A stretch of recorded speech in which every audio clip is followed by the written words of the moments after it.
Yeah. So when uzoba kulesithembu nje ubona umacele kuphela. If a situation ingashintshi between bona nomntwabo nami nomacele kushuthi nje uzogcina ngazo umacele nabo bazali zokunala eceleni and that's it. I just know that you're black and make it a little bit more dramatic. Okay. All right. There is.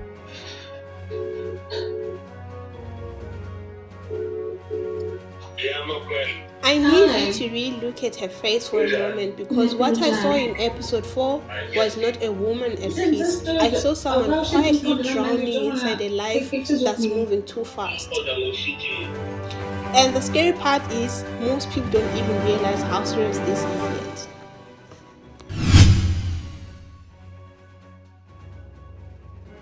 Hey family, welcome back to Catching Up with Chloe. If this is your first time here, you are so welcome. And to everyone who keeps supporting the channel, thank you so much. I really appreciate you. Today we're unpacking Uthando Nesthembu Uncut episode 4, and this episode felt different. It didn't feel like entertainment, it felt like a warning.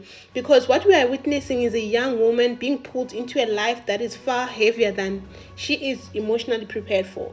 Throughout this episode, Usamke doesn't appear calm. She appears guarded, tense, uncertain. Her words try to convince us that she's okay, but her posture, her eyes, her silence tell a very different story. When someone keeps saying I'm fine, but their entire energy says otherwise, that's not peace. That's self-protection. That's someone holding themselves together because they don't feel emotionally safe.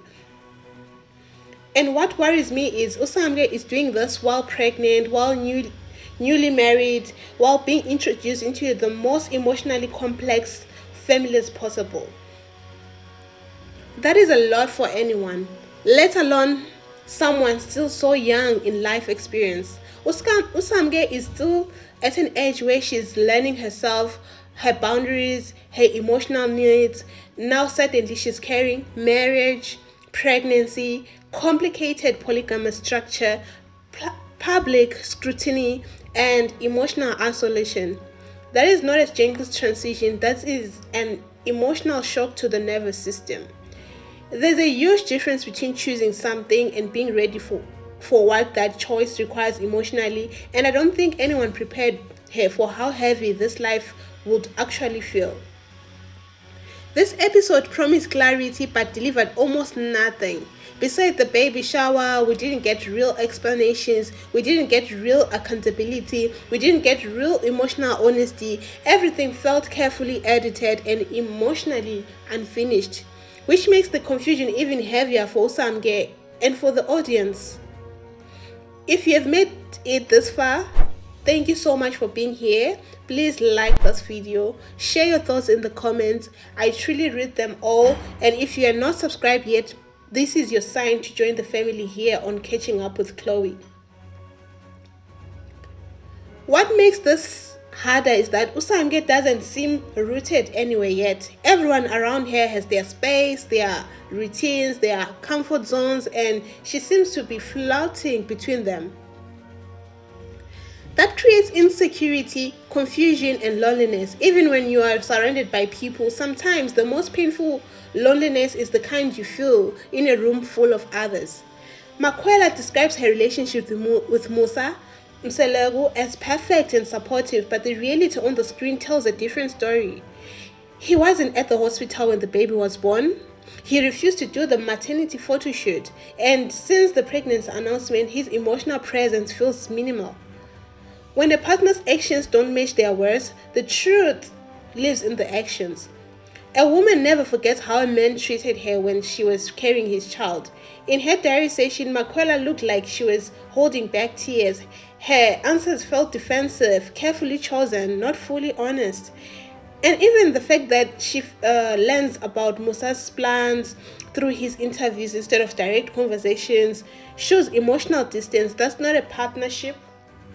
That's disconnection.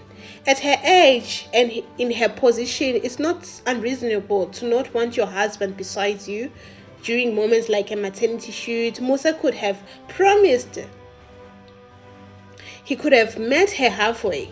He could have shown up emotionally, and the possibility that she paid for the shoot herself but framed it as Musa's indirectly paying only highlights how unsupported she truly feels. Usamke is not difficult, she's not dramatic, she's not ungrateful, she's overloaded. And Khwela's silence, distance, and emotional exhaustion are warning signs of the same story. If this family does not slow down and start protecting their woman emotionally, this story will not end peacefully. Tell me how this episode made you feel in the comments, and if this conversation spoke to you, please like, subscribe, and turn on the notification bells. This is Catching Up with Chloe. Thank you for being here. Till next time. Bye.